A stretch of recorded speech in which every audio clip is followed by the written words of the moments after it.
Hello and welcome to Electropreneur Secrets, the Electricians Podcast. We're here to help you master sales, simplify pricing, and deliver premium level service, the highest level of potential service you may be able to offer. I'm your host, Clay, the pleasant peasant Newmeyer. I dropped it again. That's what they call me just because I'm Canadian. Isn't that rude? I'm here as always, with my esteemed co-host, Joseph the Sales Bot Lucani, who is feeling under the weather today. Joe, I'm not going to quiz you too much. Tell us what's going on with you, man. Oh man, anyone who has kids knows that when they get sick, the house gets sick. And it's one of the benefits. I'm honestly honored. I'm honored to get sick because that means that I was a present enough dad to get exposed to it. That's And awesome. I will always take the silver lining and saying, God damn, I'm glad to be a dad. I love that.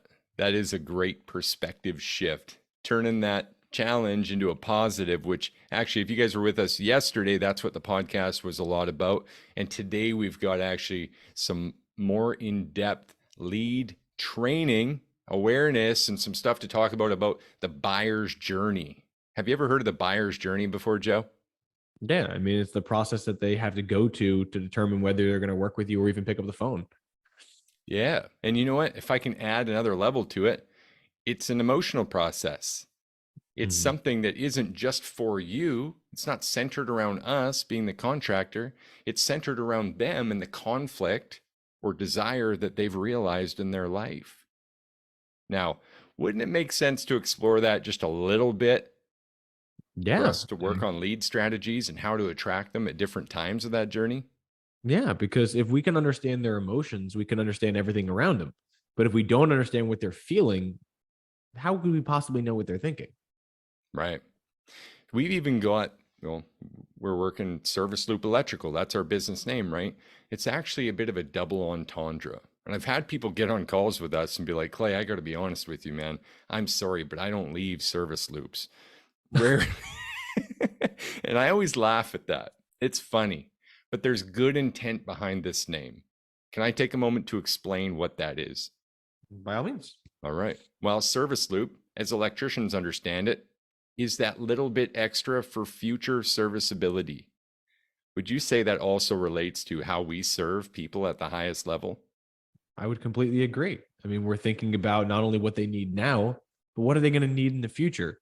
And how is it going to affect their not only their emotional state, but their budget? Right. So whether you're listening or if you're watching us live in the Facebook group right now in our Electricpreneur Facebook group community, bonus to you in the VIP, but you might be able to see our logo even if you're on YouTube later on here. And the L in loop shows this shape of a nice tall swoop and a loop. And the reality is that after that loop, and that really exemplifies the buyer's journey, they're going through this uphill battle to actually experience conflict, try to research a solution, try to communicate with people they already know, like, and trust to find if there's a solution within their network. And then finally, they'll come to a point of contractor selection. Mm-hmm. Does that make sense? It does. Yeah, they I don't just throw something at the whiteboard and say, that's the guy we're going with. And ideally, if we get and play our cards right and have a process that serves them and all the times that they're having these various feelings throughout our process, throughout their experience, throughout their journey, then when you come full circle in that loop and they're paid up and everything went well, they never have to go through that full loop again. It's just a little blip in time where you're there following up on that service you provided and offering more service, offering an inspection, offering a follow up, offering anything you can to make their lives easier. Does that make sense? Yeah. I mean, we're trying to serve at the highest level. So why wouldn't we want to think those a couple of steps forward? Okay. So if we just acknowledged all of that, let's for the first time kind of compare the buyer's journey to our lead strategies. Mhm. So if me and my electrical business, if all I did was focus on my Google, for example, being a top contender on the local Google GMB searches, so that when someone says, I need an electrician, they go to Google and search it and I'm up top of the list, wouldn't that only be serving one part of the buyer's journey? Yeah, you'd only be working with people who need you immediately. We're not doing anything for the other factors. So does Earlier, we talked about how it starts with a conflict, though, and research and communication with people they already know, like, and trust. Mm-hmm. So we actually skipped ahead and moved right to contractor selection. And we're hoping that these people at a glance will choose us from a list based on reviews, maybe a website if they choose to click, Mm-hmm. location, proximity, hoping that maybe it's cheaper. Yeah. Would you say that might put us at a disadvantage when that lead comes through? Yeah, because when everyone's the same, there's no reason why you shouldn't negotiate it. So the factor we have to be is how can we appeal to a client before the contractor selection so that they can say, I identify with this person and this is the kind of person I want to do business with. You just blew my mind. You're right on target with that one. So I think there's a couple things actually to examine there. One is that you mentioned relatability, really, Mm-hmm. but do people relate to businesses or do No. they relate to other people? Literally, I think one of the most forgivable sins is lying to a faceless corporation. Every one of us has done it. But the fact is that you won't lie to a small business when you believe that business is run by a person. But you will lie to them when you feel like it's a faceless corporation that doesn't care about you. So if you can identify and show that you are the people who care, and I stress the word people because people won't screw other people. Hmm. So I feel like that's a really important step to take. Super valuable, right?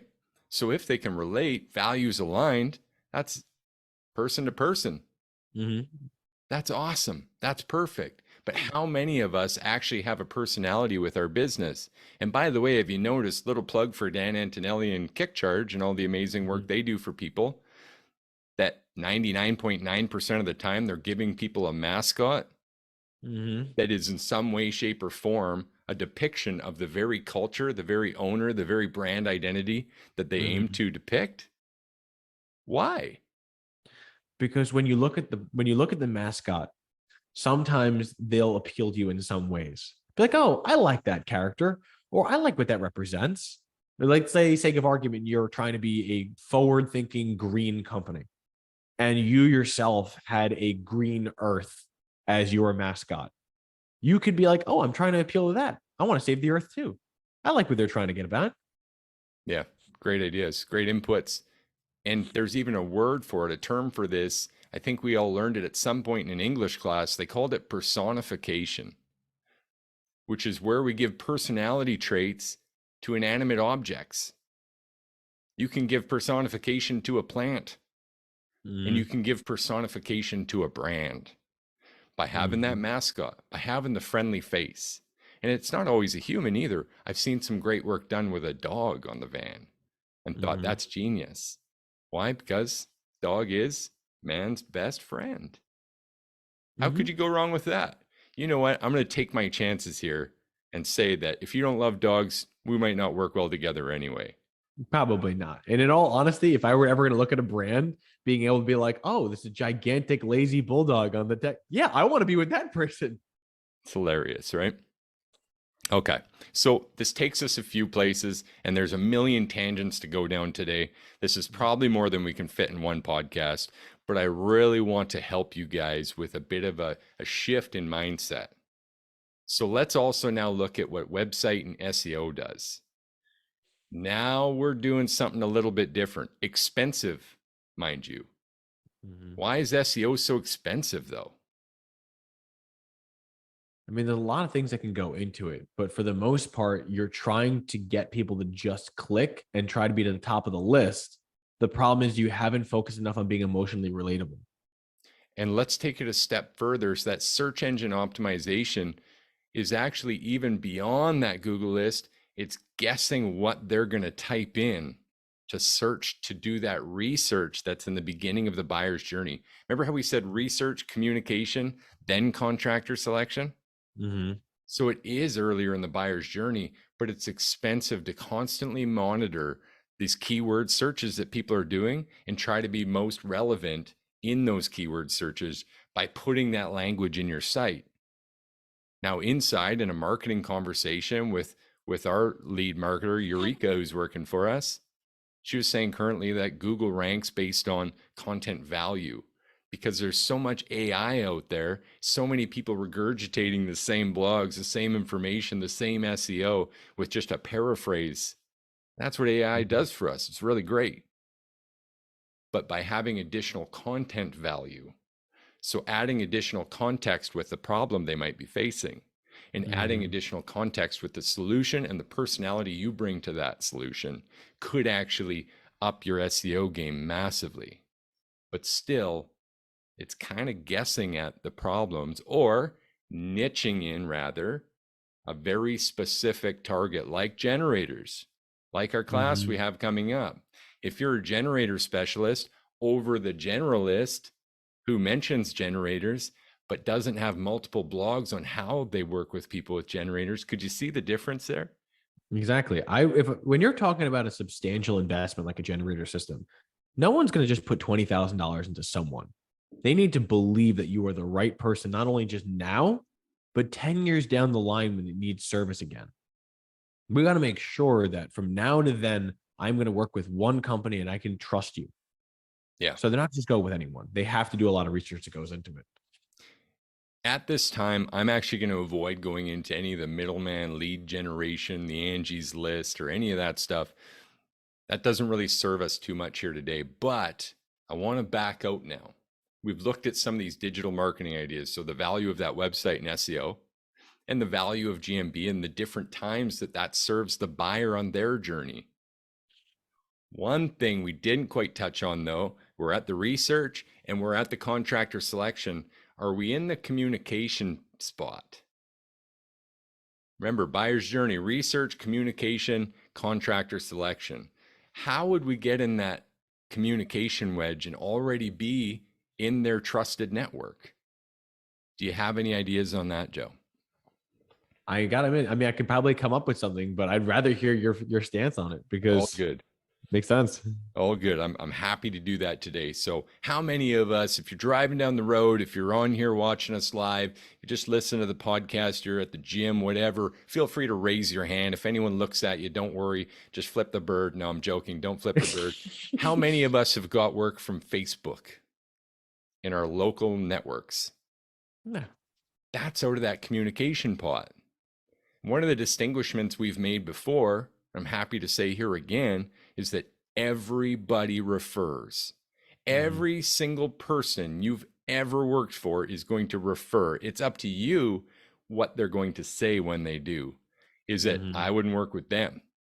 Is it crickets? They say nothing? Or is it they sing your praise and absolutely tell people to go your way?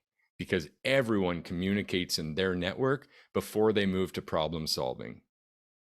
In fact, that was unfair to say. Problem solving as an activity is the entire buyer's journey, but before they move to contractor selection. Does that make Yep. sense? Yeah, that does. So, being present in a Facebook page, everyone seems to be okay. I shouldn't say everyone, that's generalization, but many people seem to be okay with a massive SEO investment. Niching in those words we just talked about, guessing at those search terms, and paying people to do that labor for them. And the reason why is it's a inactive, a passive approach that we're just trying to pull leads in. You know what? My business would be perfect if you guys just called us and asked us how much and how to start working with us too. But it's not the way it works. Mhm. That's not it. Although it can work, that can't be the only way. Mhm. Just waiting, just letting the world go around. Well, no calls came in today, so I guess it's a slow week. Ouch. That's just too much out of our control, isn't it? I think I would lose my mind leaving that much up to chance because the thing about an Apex or an all-star player is that we don't settle for that. Our goal is to say, what can we do to better control the situation? So, with that being said, my logic is Clay, what do we do? How do we fix this? So if you're willing to invest in SEO and knowing that we've all heard a marketer say this, it's expensive and it's a long-term organic approach. In 6 to 9 months, you'll see results. I'm not throwing any shade at marketers. I'm just saying what you are. That's a lot left to other people's control.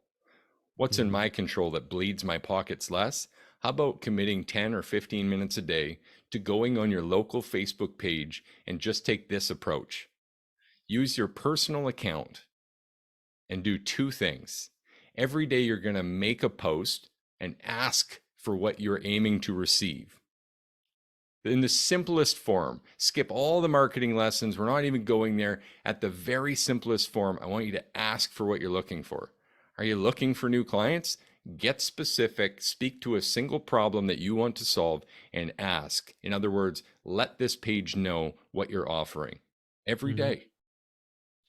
That already implies we're going to overcome this inner resistance, that red team that tells us, well, I'm going to annoy people. I'm going to piss people off if I do that. No, you're not. The algorithm favors not showing people you trying to get work. They want you to pay for Facebook ads. Guess how effective those are? Even if you know what you're doing, not a lot of marketers do a ton with Facebook ads. So and they make it so easy, right? That's Facebook's one of the biggest channels on the planet for the populace that's on it, right? Over 3.5 billion people are on it. And Facebook makes it so easy to just, for $1 a day. Yeah, times 1.5 billion people. No wonder we're blowing up with ads. And almost none of them work. Like, I bet if we could see the stats of return on investment at Facebook, it's nil. It's nothing. Few people actually have gains.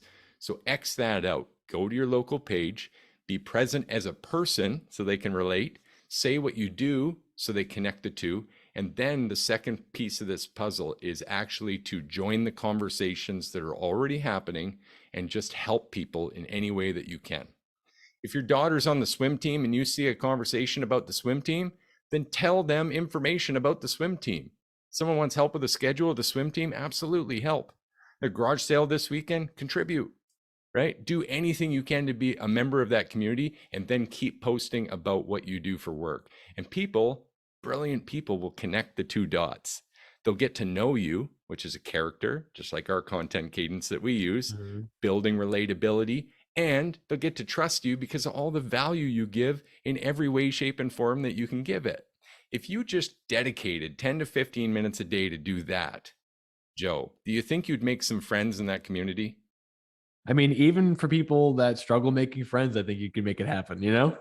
And that's like basics. But here's what doesn't work, it's a compounding effort. If you don't show up every day, this is like planting a tree on Monday and then don't water it till Friday. Ugh. It's not going to be the same tree as if you gave it that little love and attention Monday, Tuesday, Wednesday, Thursday, and Friday, Gotta whisper sweet nothings while you're watering it, man. right? So, social media, that's the biggest tip I've ever received in my life about social media.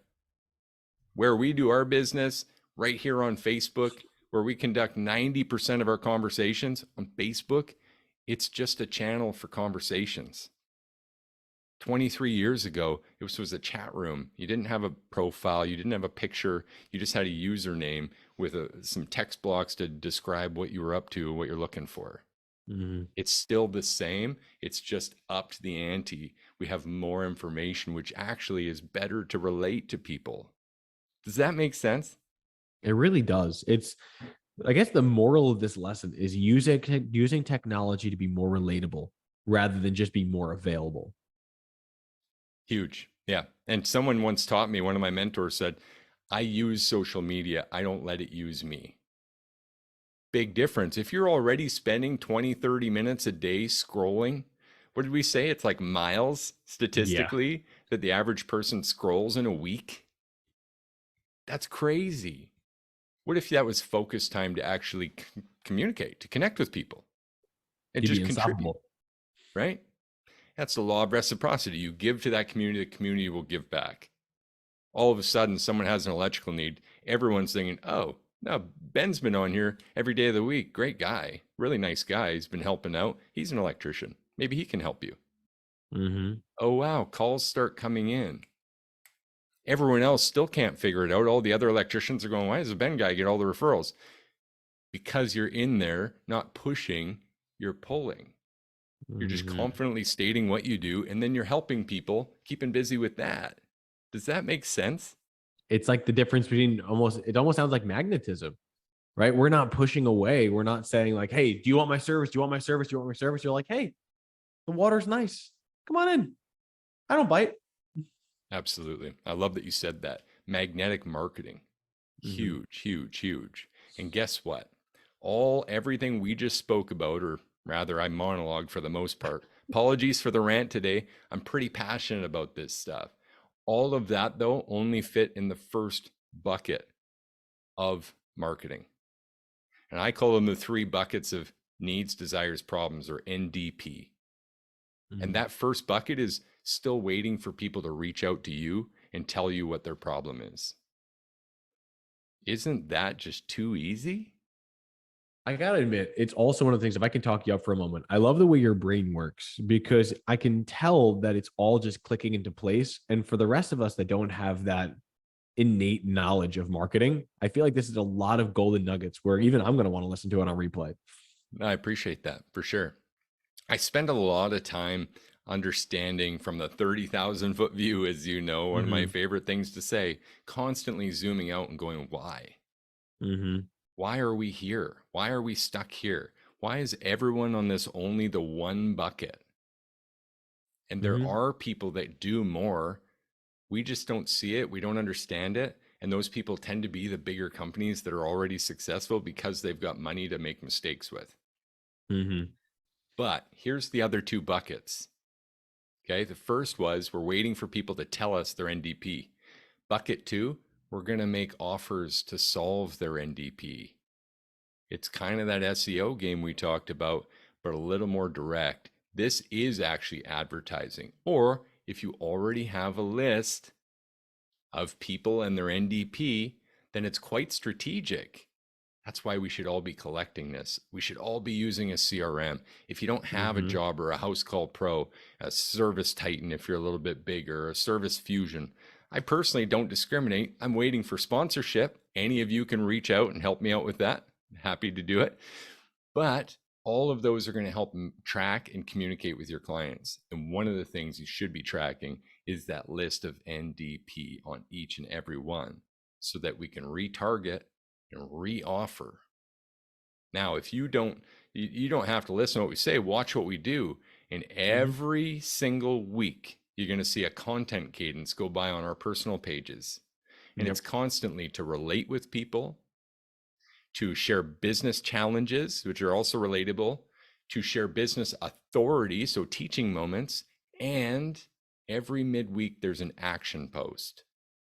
So we're constantly working to connect with you guys, show that we're worth listening to, and then the action post just gets you to say, "Oh, I would like help with that." And it's a simple little thing, a value piece. An example I commonly use for electricians, happy to give that away today, right?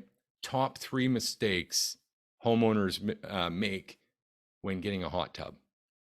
Mm. Mistake number one, and they would have to put their hand up for this, right? That's just the interrupt, the headline. And people might go, "Oh, I want a hot tub. Yeah, I'm interested in this piece. Please send me that blog post. Send me this little video that you made." Mistake number one, I'll give it to you guys for free. Uh, Calling the hot tub place not an electrician first. Isn't that a Hmm. mistake they all make? Oh my God. Yeah. They show up and it's like, oh, yeah, I got this hot tub. Wait, it needs how much power? Where does it need to go? And then it's a whole problem. But if you had consulted the electrician first, we could have designed the whole infrastructure for you based on how you would have emotionally used it rather than just drop it off and now we got to figure it out.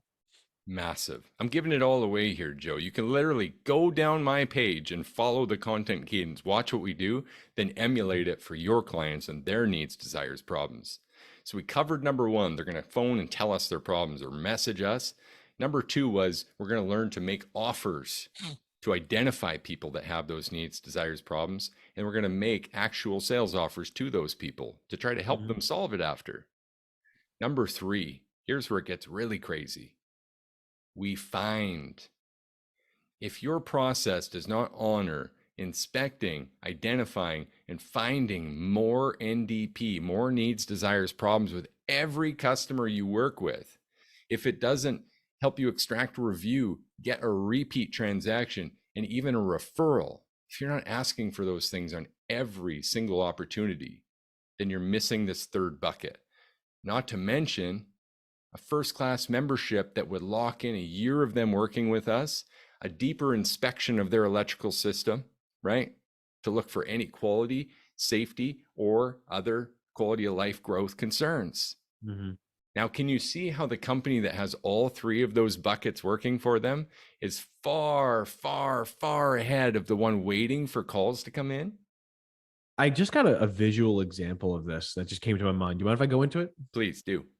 So the thing that just came to mind based on how you described it was, imagine three contractors are standing in a line and they're standing in front of a door and there's a customer on the other end of it. The person who's just waiting for the customer to get to them is at the end of the line. The person who's waiting for the customer to get to them but is willing to make an action offer is in the middle. But the person in the front who has a personality that's social and available and offers the help and is waiting is going to be the first person the customer recognizes. So it's not that all three electricians aren't good electricians, but what place in the line do you want to be when your customers come to search? Boom. Big mic drop. And a lot of this is inspired from one of our clients on the inside. Very young client, still doing things, very new, learning stuff. It's fantastic though to hear that he drops off a bunch of door hangers and Mm-hmm. gets over 4 opportunities just a couple days later. It's amazing. I'm really proud of him.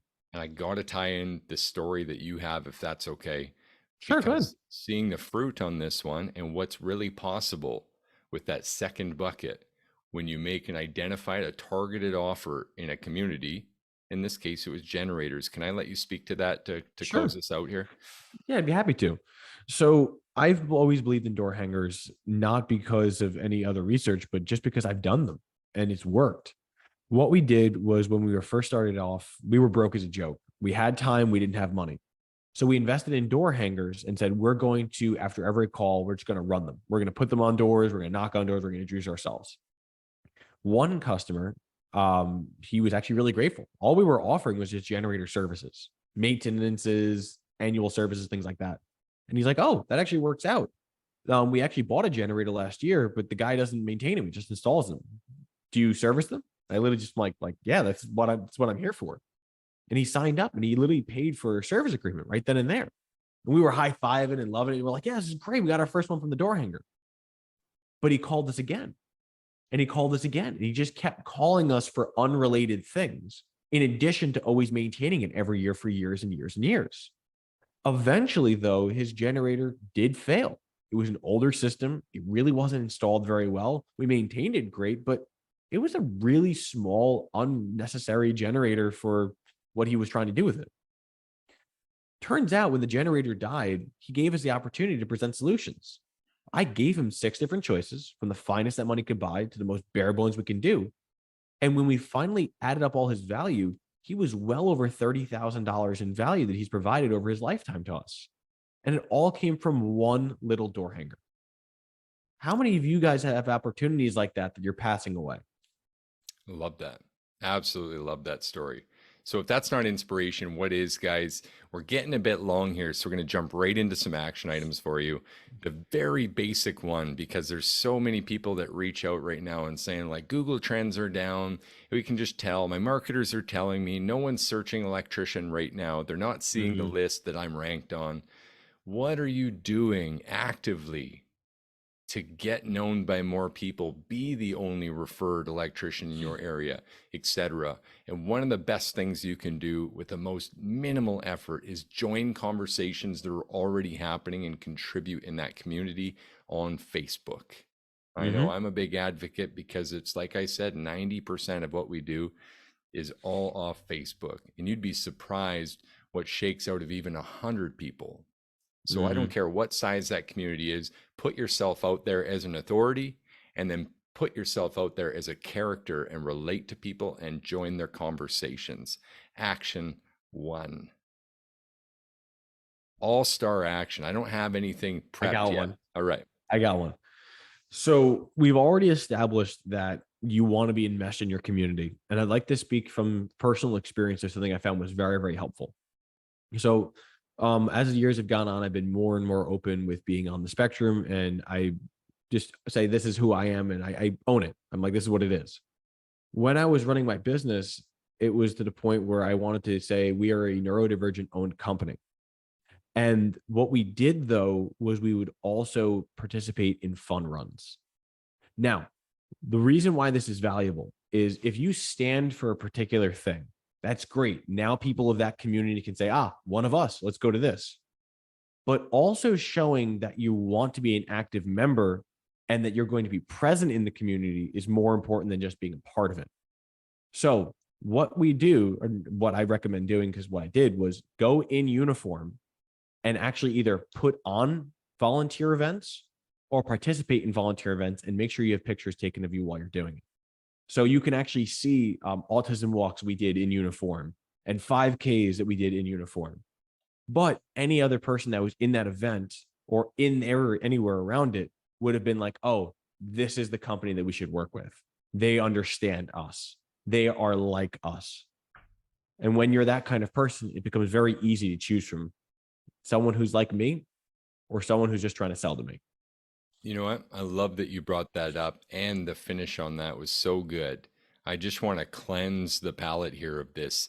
Any thought that that's just strictly for sales? Because one of the six most basic human needs is Mhm. contribution, and you yourself will feel better when you're contributing, when your business is contributing to those causes that you already relate to or belong to, anyways. So Exactly. not only is that going to connect you with your communities, you're going to feel better. And here's the gold plate on it all, guys. Don't stop. We're training for the slow season. And that means no matter how busy it is, we have to prioritize these efforts so that the slow season never comes. Otherwise, you let off the leads. What happens next? Sure, you're on to sales. Sure, you're on to fulfillment. But then all of a sudden, we're back to, oh crap, I got to call my marketer and up my ad spend or my SEO spend, or we got to do something digital and get more calls coming in. You go right back to square one. Hmm. And the definition of insanity, of course, doing the same thing, expecting different results, isn't it? It's unfortunate, but it's true. Stick with it, run the play, get it done. And Clay's right. It may be something that you're like, oh, yeah, this is sales focused, but he's right. Honestly, I never felt better than when I was involved in my community because I know what it's like going through certain struggles and being able to say, hey, not only do I relate, but I'm actively working and volunteering so that others don't have to go through the same thing. That's a good Incredible. way. It's a good platform to stand on. Incredible. Joe, this is way more value than I anticipated giving out today. If you guys hung with this, you might have to go back, listen again with a notepad, and draw some of this stuff up. Guess what, though?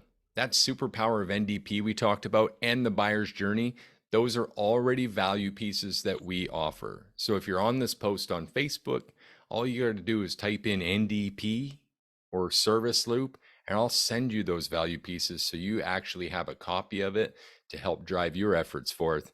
And don't forget, guys, we're here 5 days a week to help you master sales, simplify pricing, and deliver premium level service. This has been another fantastic episode of Electrepreneur Secrets, the Electrician Podcast. I'm Clay. This is Joe. We're wishing you a happy weekend and cannot wait to see you again on Monday. Until then, see you soon.